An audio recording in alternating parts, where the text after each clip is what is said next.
It's a stupidly beautiful morning this morning. It is outrageous how beautiful it is. Wind's nice and calm now. Some red tails over here in the salmon gums, which is beautiful. I've never seen red tails out here before, so that's really special.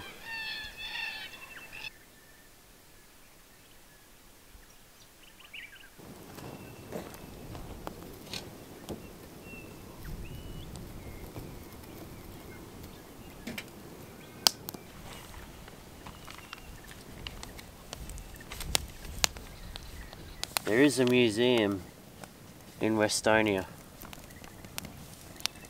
that I wouldn't mind checking out. It looks pretty cool. I might head there. I'll start in Westonia. I'll look at that. And then I might travel back west. And there's something quite special in Nungaran that I want to see. We'll see how I'm doing for time.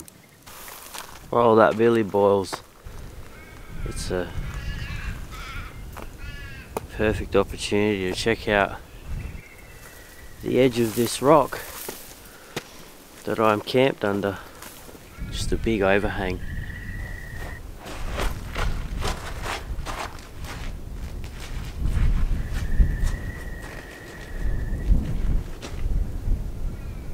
And the patrol is only just there through this mulga. So don't worry, I didn't stray too far from the fire. I wouldn't do that.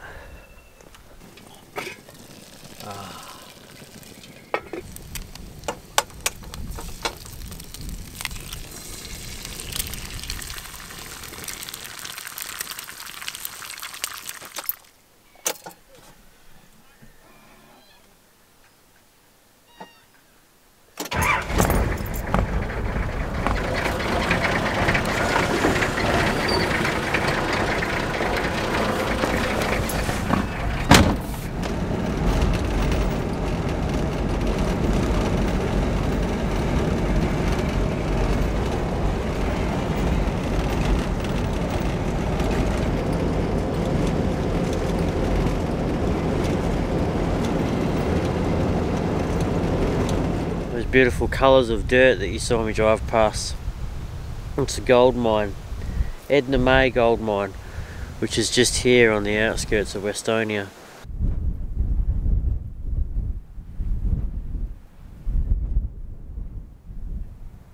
That one there I just showed you, I think that's abandoned now, disused, and this new much larger one looks like it's still in progress now.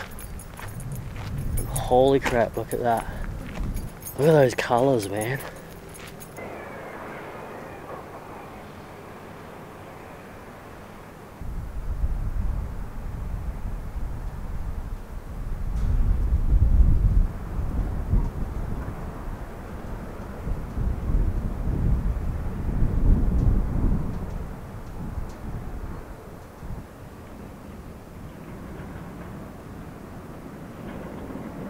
So they had a few issues here at this mine. That one over there in front of me I showed you before, that flooded a couple of times. Reopened in 1991? 1986 to 1991. Shut again, flooded out. Poor economic costs and turnover. Reopened again in 2010, and they wanted to get 100,000 ounces of ore out in a 10-year period. By 2016 they ended up having over 400,000 ounces out, so you could say it was doing pretty well. And yeah, now you see it as it is today. Doesn't look like it's slowing down.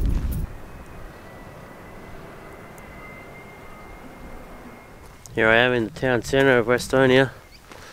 I couldn't resist but to pull up in front of the little church here. St. Luke's, I think it's called.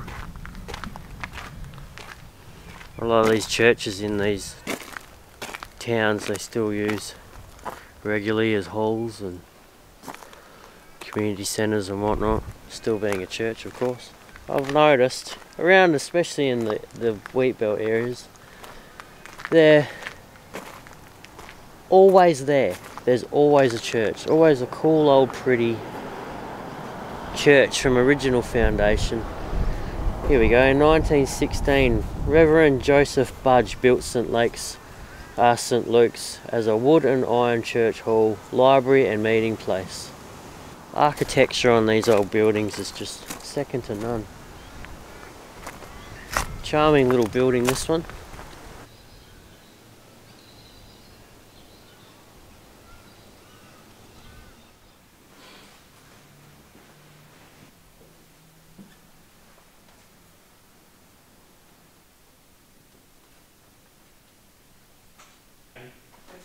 Black radio, Kevin Minley 2012. Alright. I don't go in there, Sean. Yeah. I reckon that comes from my place. Oh, well, I stole it. Well, I don't know how I got here. Well, I don't know. Shotgun. The shotgun, they wouldn't be that. I don't think we've got all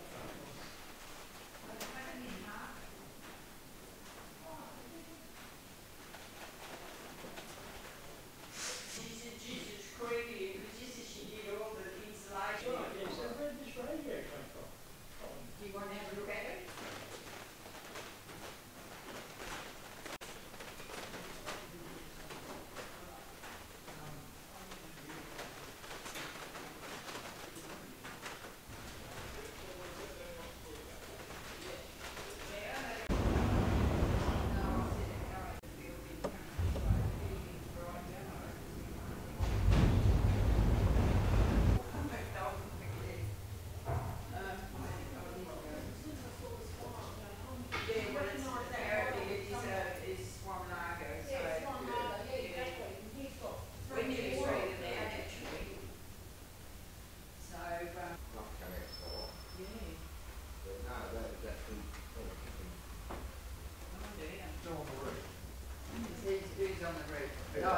Well, in all my days, I've never seen wax mannequin people used in a museum. Far out, that's crazy. It's cool. Really odd, but more so really cool. Like seeing old mate behind the bar and the mother and the son at the table and the blacksmith at the fire. The shearer, like it brought it all, instantly brought it all to life, and you could instantly get the mood of what was going on. Such a great idea. She said, Judy, the volunteer in there at the moment, she said that those mannequins are worth about $6,000 each, I think she said. Oh, what a brilliant idea. What a treat. You have to come in and check that out. Have to. $3 entry.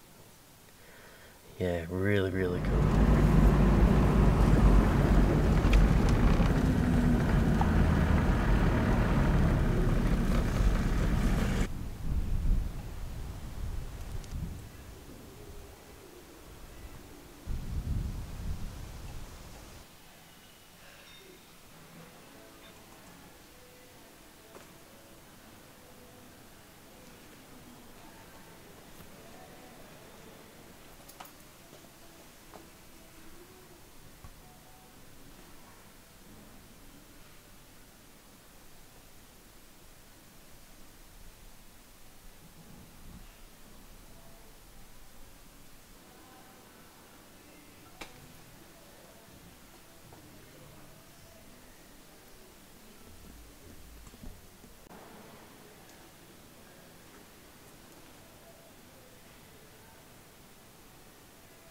So this absolute gem of a place is Nungaran Military and Machinery Museum. Small town in Nungaran. It's just full to the brim of old World War II, World War One army equipment, basically. A lot of it. It's incredible. It was built in 42, 43. and they use this as a depot basically in case the southwest area of WA ever got taken out or threatened, and it never happened. It was never needed in the end. And then by the end of World War Two, they just sold most of it off. And a lot of the cockies, all the farmers out here, bought a lot of the stuff because there's no tractors getting made, so they needed farm equipment, and they were just buying some of these old tankers and that, and literally lopping the top off them and using them to drag ploughs and stuff around on the field. Just incredible history, incredible place. You got to come and see it. It's overwhelming. I'll just show some brief pictures of it here now. But there's farm equipment here and stuff. There's old trucks, there's old tractors. There's heaps going on.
Alright, that's it. There's too much to show you. I'm out of here. I gotta go draw camp, wherever that's gonna be.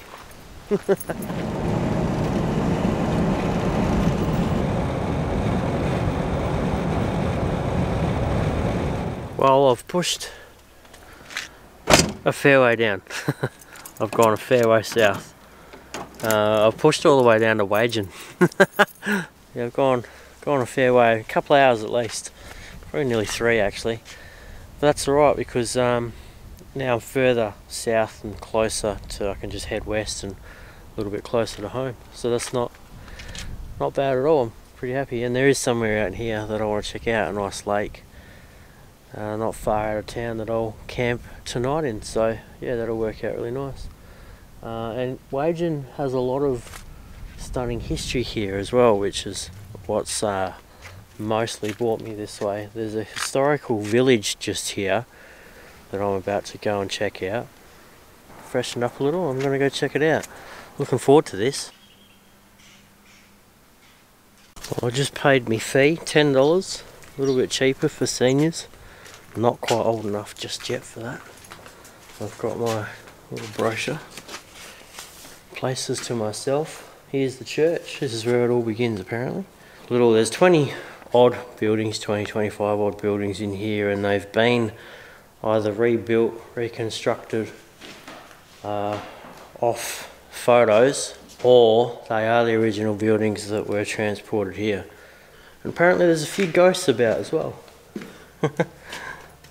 a few of the women that work out here avoid some of the certain buildings because they think there's a few ghosts out here, so that's fair enough.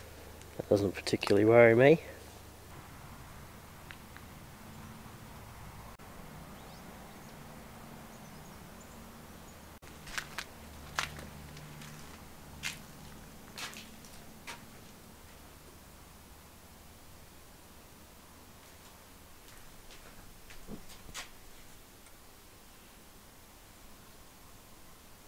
Now straight away, Second building I'm in, I'm already instantly impressed. The mud walls, old mud walls, and the old timber batten roof. It's got corrugation on the outside, but a couple of big old rusty lanterns hanging from the ceiling. Unreal. Big brick fireplace, just exactly like it used to be. Man, they did it tough. They really did do it tough. You may see a lot of older photos on Australian history pages or whatnot that get around, and they used to build these little, basically a tent, it's a timber tent, and they would throw these old bags on there. They've made this one, they've created this one to a T. A lantern, all covered. It's got an old timber cot there with a sack. Just thinking about how it used to be back then, man, like, it's incredible. It really is. Work all day out in the heat, out in the weather, and then your refuge at night is a timber tent made out of bags and wood.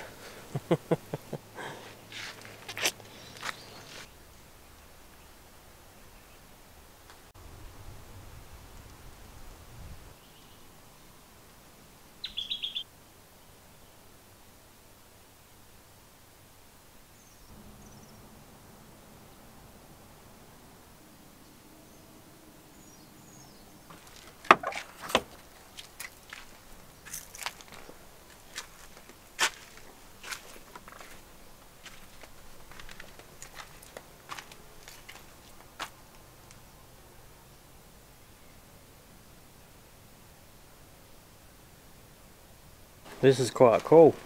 I've never seen one of these before in real life, a winnower. They've been around since the early 1800s. They used to use them to separate the wheat, the heads from the chaff. And very, very cool historical piece of Australian agricultural equipment. And it still turns. I won't go too hard, but it still moves.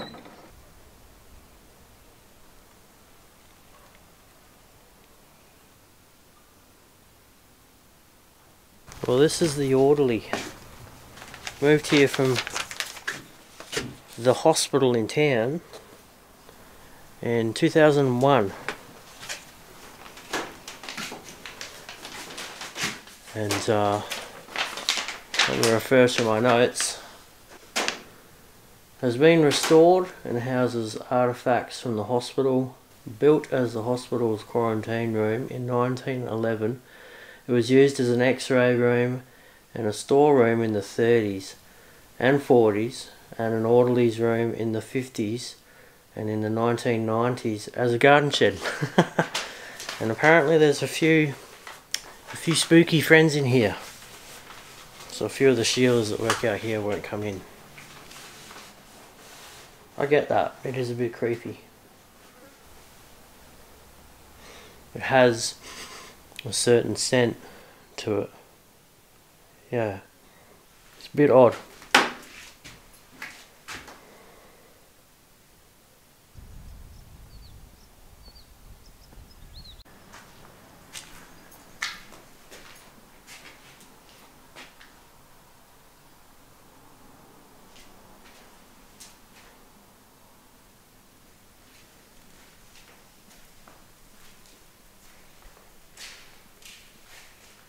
Well, I've seen it all now. This old Bedford, this beautiful old Bedford. Wow, look at it. What a beautiful old thing. Oh, that is very cool. That is very, very, very cool.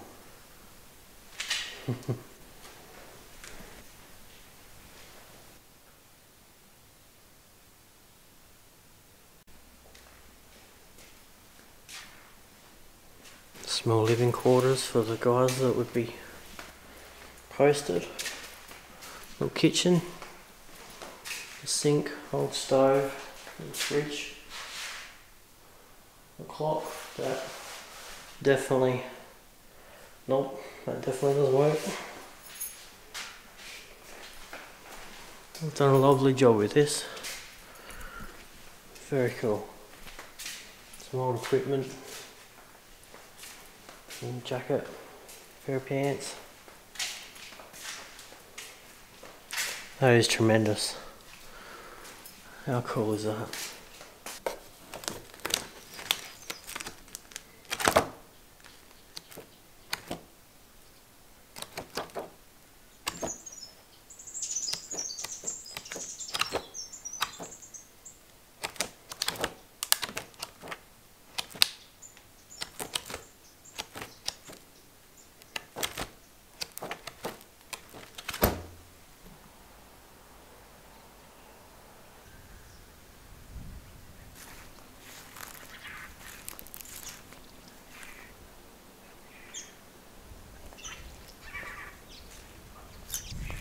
I can picture myself just standing here, smoking a pipe or a cigarette, watching town go by, people doing their daily routine. All that's missing is maybe just a cobblestone road or something down here, or some timber sleepers, brick paved road. Everyone coming and going, horse and cart walking up and down the street. I've done a remarkable job of creating the atmosphere here. It's absolutely awesome. I'm so glad I pulled in and had a look. Well, that was really cool. I got talking to the old fella in there. He's a volunteer. They're all volunteers in there. They've got a little board, a little committee to, you know, run the place, as you would imagine. They're all getting old. They're all getting quite old, and there used to be a few boys that would go in there, older boys, and they'd play around with the tractors and the trucks and get them started and just tinker, you know, do what old boys do best. And all three of them now, they've all passed on, so those machines are all just sitting in there now, sort of going to waste and not getting started. And it's sad listening to the story. The place has kind of hit a bit of a wall. It's not, nothing's really happening, which is a shame. So yeah, the way he was talking, sort of almost like the future of it is a little uncertain, even, which is a real shame to hear. These little places are so special to folks like me, and obviously older folks, but those older folks are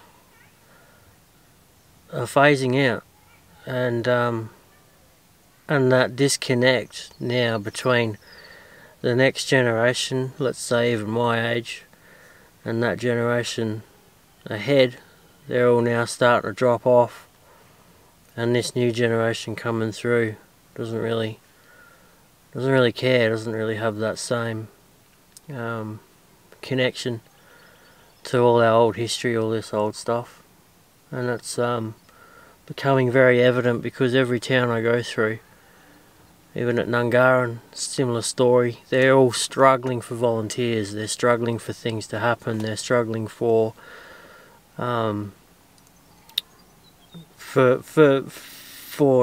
things to happen. The older folks running these places are getting older and too old, and there's no one coming through that's younger with that same connection and that same inspiration or desire. It's a shame. It's a crying shame, because I fear that these places at some point might not even be around anymore. When you come through these little towns, always make the effort to go and check out these museums or special little spots like this that have had the time and money spent on it, and go in there, pay your way, buy a souvenir. You know, I bought a sticker and a little magnet. It was only a couple of bucks, but every bit helps. Go in there and show your support, show your appreciation, and enjoy it. Get in there and connect with it, and really get into what you're looking at and take it in, appreciate it, because we're getting further and further removed and connected from our history. Yeah, it's a crying shame.